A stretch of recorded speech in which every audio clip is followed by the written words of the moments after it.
ദിവസങ്ങൾ നീണ്ട തെരച്ചിലിനൊടുവിൽ അർജുനെ തിരികെ ലഭിച്ചപ്പോൾ ചേതനയറ്റ മൃതദേഹമാണ് ലഭിച്ചെങ്കിൽ പോലും ഒരുപാട് ഹീറോകളുണ്ട്. ഈ കാസർഗോഡ് നിന്നും കണ്ണൂർ വഴിയൊക്കെ കടന്ന് ഇവിടേക്ക് ഭൗതിക ശരീരം വന്നപ്പോൾ അതിൻ്റെ മുന്നിലെ ആംബുലൻസിലിരുന്ന ഒരാളുണ്ട്. ആഴക്കയങ്ങളിൽ ഇറങ്ങി അർജുന് വേണ്ടി തെരച്ചിൽ നടത്തിയ, സ്വന്തം ജീവൻ പോലും പണയം വെച്ച് നടത്തിയ ഒരു മിഷൻ നടത്തിയ ആളാണ്. ഇവിടെ വരുമ്പോൾ എന്ത് തോന്നുന്നു? എങ്ങനെയാണ് ഇവിടെ നിങ്ങൾ കേരളക്കാരിലവർ ഇവിടെ വന്ന് ഒരു ബന്ധപ്പെട്ട ആൾക്കാർ എന്ന് പറഞ്ഞൊരു ജാതി മത ഭേദത്തെ എല്ലാവർക്കും സഹകരിച്ചാണ്. പിന്നെ എല്ലാവരുടെ പ്രാർത്ഥന അർജുൻ കിട്ടിട്ട് അവനവൻ മൃതദേഹ മേലെ ഇവിടെ കൊണ്ടുവരണം. ഒരു സമയത്ത് ഞാൻ ഈ മുനപ്പണ്ണ ഇവിടെ വന്ന് ആ കൂട്ടത്തിൽ ഇവിടെ പറഞ്ഞ അമ്മയ്ക്ക് ഒരു വാഗ്ദാനം കൊടുത്തിട്ടുണ്ട്.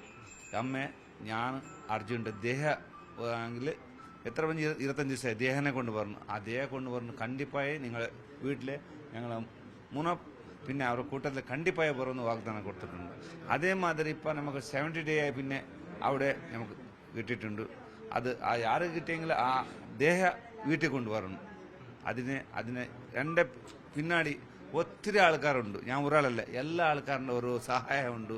അതിൽ ഗ്രേറ്റ് ഇയർ 72 ഡേയ്സ് അവിടെ ഇരുന്ന് ഒരു മുതലാളിയായിട്ട് ഒരു ഡ്രൈവറിനെ എങ്ങനെ രക്ഷിക്കുന്നു, അവിടുന്ന് എങ്ങനെ അവരെ വീട്ടിൽ കൊണ്ടുവരണമെന്ന് ഈ ജഗത്തിലെ കാണിച്ചു കൊടുത്ത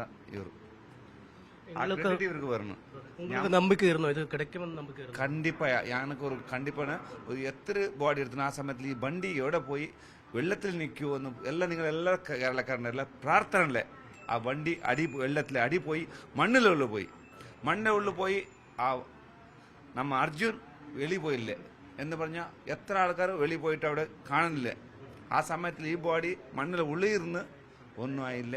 72 ഡേയ്സ് ഏത് ബോഡിയെങ്കിലും സിലിട്ടൻ കിട്ടത്തില്ല. അതെല്ലാം പോയിട്ടിരുന്നു. ഇത് നമുക്കൊരു മാതിരി ഉള്ളു കിട്ടല്ലേ. അതേ എല്ലാ കടവുളിൻ്റെ എല്ലാ കേരളക്കാരുടെ പ്രാർത്ഥന. അതേ മൂന്നപ്പണ്ട് ഒരു വേല ഇവിടെ ഡേ നൈറ്റ് വേല ആക്കിയവർ. ഇതെല്ലാവരും പല വിധത്തിൽ പറഞ്ഞപ്പോഴും താങ്കൾ ഉറച്ചു വിശ്വസിച്ചിരുന്നു ലോറി എവിടെ കാണും, അർജുൻ അവിടെ കാണും. അങ്ങനെ തോന്നാനുള്ളൊരു മനോവിചാരം എന്തായിരുന്നു? അല്ല, ഞാൻ ഈ മനുഷ്യന്റെ മുകളിൽ 100% വിശ്വാസം വെച്ചതാണ്. ഒരു ദിവസം കൂടി നിന്നിരുന്നെങ്കിൽ ഈ മനുഷ്യനായിരിക്കും ആ ബോഡി എടുക്കുക.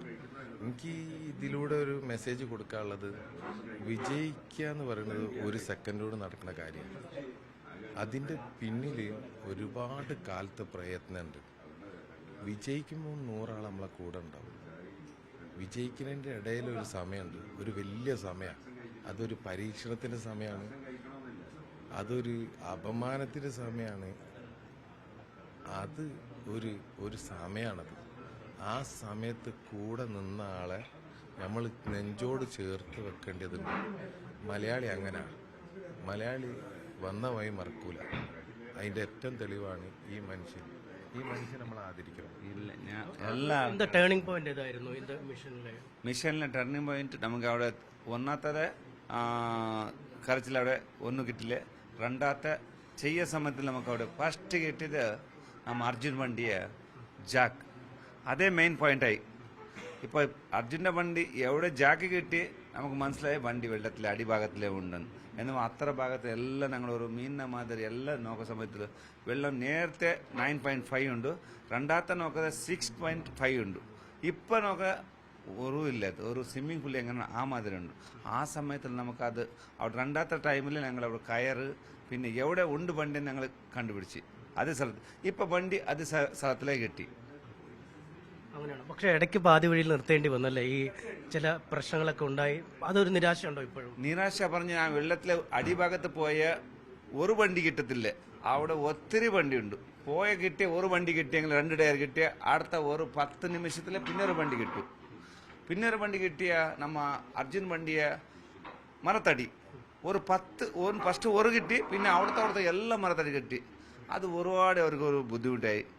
അതിന് എന്നാ അവർക്ക് കീഴിലിരുന്ന എന്ത് പ്രശ്നമുണ്ടെങ്കിൽ അത് ആർക്ക് പറയരുത്, നേരത്തെ സംഭവിച്ച് പിന്നെ പറയണം. എനിക്ക് അങ്ങനെയല്ല. കീഴെ ആരുണ്ടോ ആളുണ്ടോ അത് ഫസ്റ്റ് ആൾക്കാർക്ക് അറിയണം എന്ന് പറഞ്ഞ ആൾക്കാർക്ക് ഒരു നമ്മൾ ഒരു കണ്ണടി മാതിരി കണ്ണടി എങ്ങനെ കണ്ട അത് ക്ലിയർ ആയിട്ട് ആൾക്കാർക്ക് എന്ന് പറഞ്ഞാണ്. അവിടെ കീഴെ പോയ ആറിലെ ഒരു സർക്കാരിലെ ഞങ്ങൾ ഒരു പൈസ എടുക്കാനും പോയില്ല. ഒരു ഫ്രീ ആയിട്ട് 18 ദിവസം ഇരുന്നിട്ട് എൻ്റെ വീട്ടിലെ 2 കുട്ടി വിക്കലചേത്രൻ ദിവ്യാങ്കർ അങ്ങനെ വിട്ട് എൻ്റെ വീട്ടിലെ പൊണ്ടാട്ടി വിട്ടിട്ട് അമ്മ തീർന്നിച്ച് 15 ദിവസമായിട്ട് ആ സമയത്ത് ഞാൻ അവിടെ തിരക്കിൽ പോയി.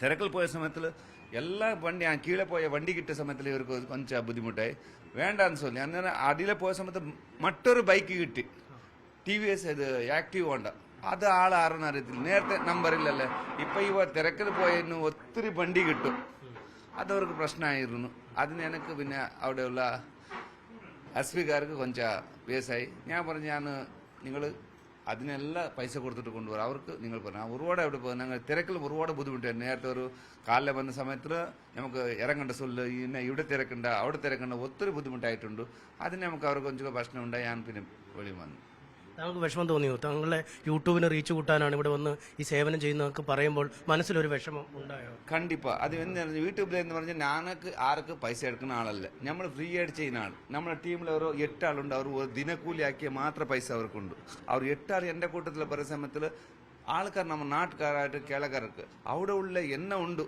അത് കന്നഡയായിട്ട് കാണിക്കുന്നു. എന്തായാലും വളരെ നിസ്വാർത്ഥമായ സേവനമാണ് നടത്തിയത്. എല്ലാ ആളുകളും നമ്മുടെ യൂട്യൂബ് പേജിൻ്റെ അടിയിലൊക്കെ ചോദിക്കുന്നുണ്ട് ഈശ്വർ മാൽപ്പെ എവിടെ, അദ്ദേഹം ആംബുലൻസിന്റെ മുന്നിൽ തന്നെ ഇരുന്നു, താങ്കൾക്ക് അവിടെ ഇരിക്കാനുള്ള എല്ലാ യോഗ്യതയും ഉണ്ട് എന്നാണ് എല്ലാവരും. അതെല്ലാം നിങ്ങൾ കേരളക്കാർ പ്രാർത്ഥന അവരുടെ കൂട്ടത്തിൽ പറഞ്ഞവർക്ക് യോഗ കിട്ടിയാലേ അത് എല്ലാവർക്കും ഞാൻ കൈക്കുമുണ്ട്.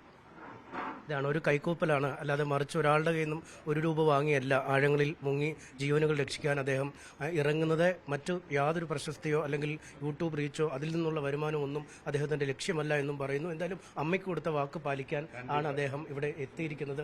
ആ വാക്ക് അദ്ദേഹം പാലിക്കുകയും ചെയ്തിരിക്കുന്നു. എന്തായാലും ഒരു ബിഗ് ഹഗ് അദ്ദേഹത്തിന് നൽകാം. Thank you. ഇതാണ് ഒരുപാട് ഹീറോകൾ ഇതിലുണ്ട്. ഈ സതീഷ് സെയിലിലേക്ക് നമ്മൾ നേരത്തെ കണ്ടു. മറ്റ് നിരവധി ആളുകൾ, അറിയപ്പെട്ടവരും അറിയപ്പെടാത്തവരുമായ ഒരുപാട് ആളുകളുണ്ട്. ഇപ്പോൾ നമ്മൾ ഈ നിൽക്കുന്ന വീട് തന്നെ ഒരു രവിയേട്ടൻ എന്ന ആളുടെ വീടാണ്. അദ്ദേഹം എത്രയോ ദിവസങ്ങളായി ഈ തെരച്ചിലുമായി ബന്ധപ്പെട്ട എല്ലാ പ്രവർത്തനങ്ങളോടും സഹകരിക്കുന്നു. മറ്റ് അദ്ദേഹത്തിനൊപ്പം എത്തിയ സംഘങ്ങളൊക്കെ എല്ലാവരും ഇവിടെ ഉണ്ട്. എന്തായാലും എല്ലാവരും ചേർന്നുള്ളൊരു പ്രവർത്തനത്തിൻ്റെ ഭാഗം തന്നെയാണ് ഈ ഒരു ആശ്വാസ വാർത്ത അല്ലെങ്കിൽ ആശ്വാസ വിവരമെങ്കിലും പുറത്ത് എത്തിക്കാൻ കഴിഞ്ഞിരിക്കുന്നത്.